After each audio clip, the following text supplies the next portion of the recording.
శ్రీ గురుభ్యో నమః శ్రీమాత్రే నమః అందరికీ నమస్కారము. గురుపూర్ణిమ ఎందుకు జరుపుకుంటాము? గురుపూర్ణిమ పూజా విధి, గురుపౌర్ణమి రోజున చేయాల్సిన పనులు, చేయకూడని పనులు ఏంటో ఈ వీడియోలో తెలుసుకుందాం.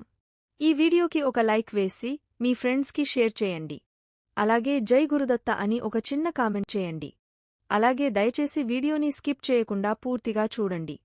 పంచాంగం ప్రకారం ఆషాఢ మాసంలోని పౌర్ణమి తిథి జూలై 20వ తేదీ సాయంత్రం 6 గంటలకు ప్రారంభమై జూలై 21 సాయంత్రం 3 గంటల 47 నిమిషాలకు ముగుస్తుంది. ఆషాఢ పూర్ణిమ లేదా గురు పూర్ణిమ ఆదివారం జూలై 21, 2024 నాడు ఉదయ తిథిలో జరుపుకుంటారు. వ్యాసాయ విష్ణురూపాయ వ్యాసరూపాయ విష్ణవే నమో వై బ్రహ్మనిధయే వాసిష్ఠాయ నమో నమః. భావం: సాక్షాత్ విష్ణుస్వరూపుడు, జ్ఞాననిధి, వశిష్ఠ వంశోద్భవుడైన వేదవ్యాసునికి నమస్కారం. గురు బ్రహ్మ గురుర్విష్ణు గురుర్దేవో మహేశ్వరః గురు సాక్షాత్ పరబ్రహ్మ తస్మై శ్రీ గురవే నమః. వ్యాస మహాముని జన్మతిథి: ఆషాఢ శుద్ధ పౌర్ణమి. వ్యాస మహాముని జన్మతిథి. ఈ రోజునే గురుపౌర్ణమి లేదా వ్యాస పౌర్ణమి ఘనంగా జరుపుకుంటున్నాము. ఈ రోజు వ్యాస మహర్షిని పూజించేవారికి అష్టైశ్వర్యాలు చేకూరుతాయని నమ్మకం. గురువును బ్రహ్మ విష్ణు మహేశ్వర స్వరూపంగా పూజించే గొప్ప సంస్కృతి మనది. గు అంటే అంధకారం లేదా చీకటి అని అర్థం. రు అంటే తొలగించడం అని అర్థం. అజ్ఞానాంధకారాన్ని తొలగించే గురువు సాక్షాత్తు బ్రహ్మ అనడంలో సందేహం లేదని వేదాలు చెబుతున్నాయి. గురుపూర్ణిమ ఎందుకు జరుపుకుంటాము? గురువులను, ఉపాధ్యాయులను, పెద్దలను పూజించే రోజును గురుపూర్ణిమ లేదా వ్యాసపూర్ణిమ అని పిలుస్తారు. ఆదియోగి, ఆది గురువైన మహాశివుడు ఆషాఢ పౌర్ణమినాడు సప్త ఋషులకు జ్ఞానబోధ చేశాడని శివపురాణం చెబుతున్నది. ఆషాఢ పౌర్ణమి దత్తాత్రేయుడు తన శిష్యులకు జ్ఞానబోధ చేసిన రోజుగా దత్త చరిత్ర చెబుతుంది. వ్యాస మహాముని ఇదే రోజున వేదాన్ని ఋగ్వేదము, యజుర్వేదము, సామవేదము, అథర్వణ వేదాలుగా విభజించాడని ప్రతీతి. ఈ పుణ్య విశేషాలను పురస్కరించుకుని ఆషాఢ పౌర్ణమినాడు గురుపూర్ణిమగా, వ్యాసపూర్ణిమగా జరుపుకుంటాము. గురుపూర్ణిమ పూజా విధానం: గురుపూర్ణిమ రోజున తెల్లవారుజామున నిద్రలేచి స్నానం చేసి శ్రీ మహావిష్ణువును ధ్యానించాలి. పూజ గదిని శుభ్రపరిచిన తర్వాత విష్ణువు, లక్ష్మీదేవి, వేదవ్యాసుడు పటాలను అలంకరణ చేయండి. దీని తరువాత దేవుళ్లకు చందన తిలకం అద్ది కుంకుమ పెట్టి పసుపు వస్త్రాలు సమర్పించండి.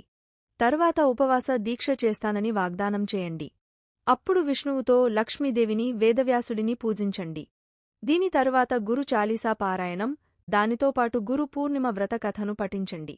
విష్ణువు, లక్ష్మీదేవి, వేదవ్యాసులకు స్వీట్లు, పండ్లు, పువ్వులు, ఖీర్ మొదలైన వాటిని సమర్పించండి. చివరగా స్వామికి హారతి ఇవ్వండి.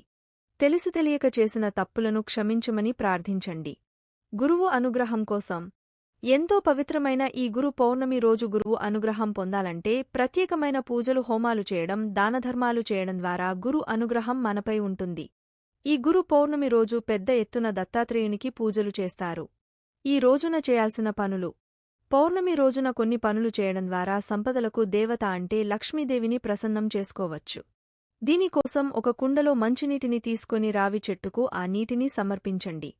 ఇలా చేయడం వల్ల లక్ష్మీదేవి అనుగ్రహం లభిస్తుందని చెబుతారు.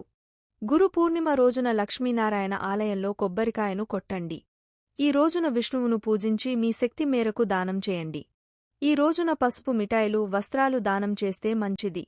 ఇలా చేయడం వల్ల జాతకంలో గురుదోషం తొలగిపోయి అదృష్టం కలిసివస్తుంది. మీకు డబ్బుకు లోటు లేకుండా ఉండాలంటే గురు పూర్ణిమనాడు అవసరమైన వారికి శనగపప్పును దానం చేయండి. మీ పెళ్లికి ఇబ్బందులు ఎదురవుతున్నట్లయితే గురు పూర్ణిమ రోజున గురు యంత్రాన్ని స్థాపించండి.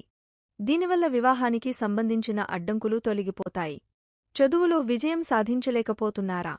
అయితే గురు పూర్ణిమ రోజున గోవును పూజించండి. ఈ రోజున భగవద్గీతను పఠించడం ఎంతో మంచిది.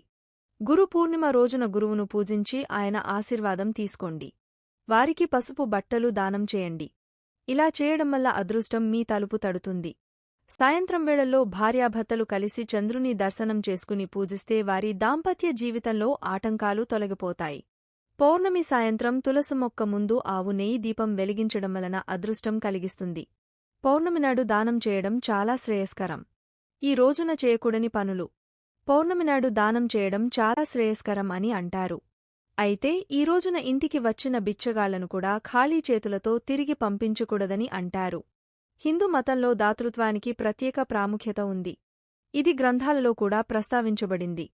ఈ రోజుల్లో పేదలకు లేదా అవసరం ఉన్నవారికి వస్తువులను దానం చేయడం ద్వారా మీరు రెట్టింపు పుణ్యాన్ని పొందవచ్చు. అలాగే ఇంటికి వచ్చే వ్యక్తికి ఏదైనా దానం చేయండి. పౌర్ణమి రోజున వృద్ధులను, స్త్రీని పొరపాటున కూడా అవమానించకూడదు. వాస్తవానికి గురుపూర్ణిమ మీ పెద్దలను గౌరవించాలని మీకు బోధిస్తుంది. అయితే పెద్దలను అవమానించే వైఖరి మీకు ఉంటే సాధారణ జీవితంలో ఈ చర్యలు హానికరాన్ని కలుగజేస్తాయి. త్రిమూర్తులను పూజించిన ఫలం. పూర్వం గురుకుల విద్యా విధానం అమలులో ఉన్న సమయంలో శిష్యులు గురువులను దైవంతో సమానంగా పూజించేవారు. ఆ గురువులు కూడా శిష్యులని తమ కన్న బిడ్డలకన్నా మిన్నగా ప్రేమించేవారు. అయితే అంతటి గురువులను పూజించడానికి ఓ రోజు ఉండడం, దాన్ని గురుపూర్ణిమగా జరుపుకోవడం, ఆ రోజున గురువులను స్మరించడం వల్ల త్రిమూర్తులను పూజించిన పుణ్యఫలం లభిస్తుందని పురాణాలు చెబుతున్నాయి. గురు పూర్ణిమనాడు పూజలు. వ్యాస భగవానుడిని స్మరించుకుని గురు పూర్ణిమనాడు పూజలు చేస్తే తమకు సకల సంపదలు లభిస్తాయని చాలామంది హిందువులు నమ్ముతారు. గురుపూర్ణిమ చాతుర్మాస దీక్ష ప్రారంభ సమయంలో వస్తుంది.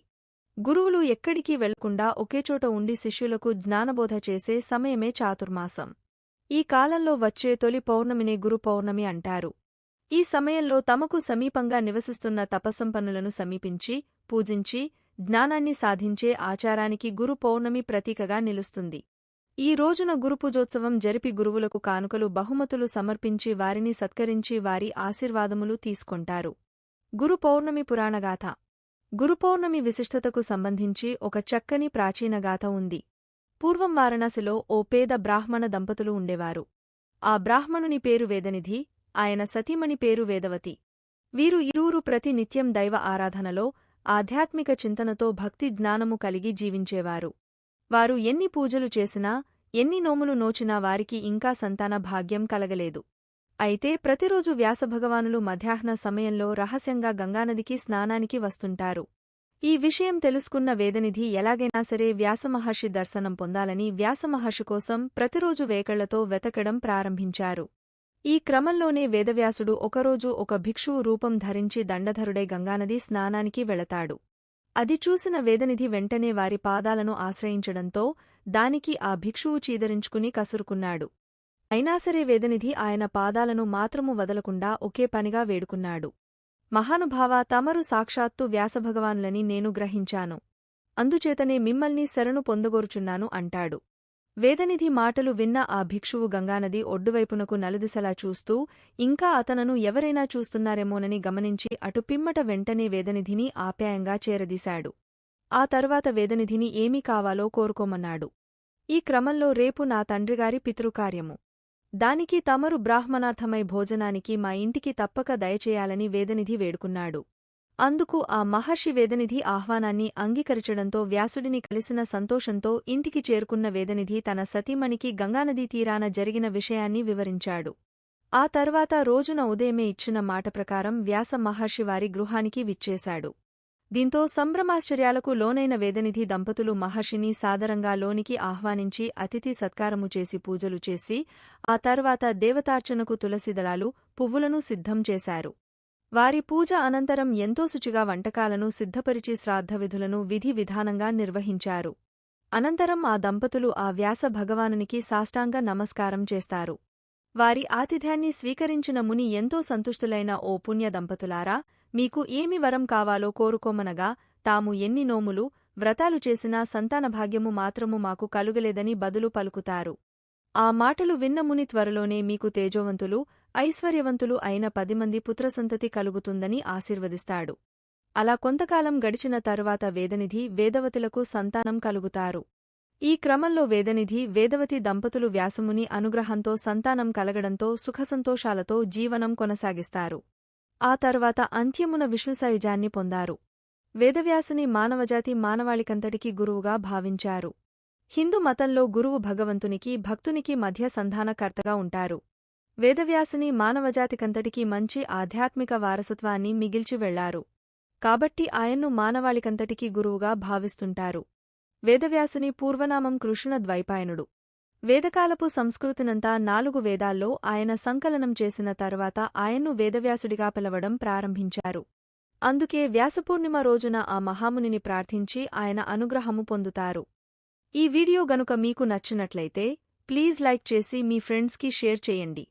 అలాగే మా కొత్త వీడియోస్ మీకు వెంటనే చేరాలంటే మా ఛానల్ని సబ్స్క్రైబ్ చేసుకొని పక్కనే ఉన్నటువంటి బెల్ ఐకాన్ని ప్రెస్ చేయండి. ధన్యవాదములు.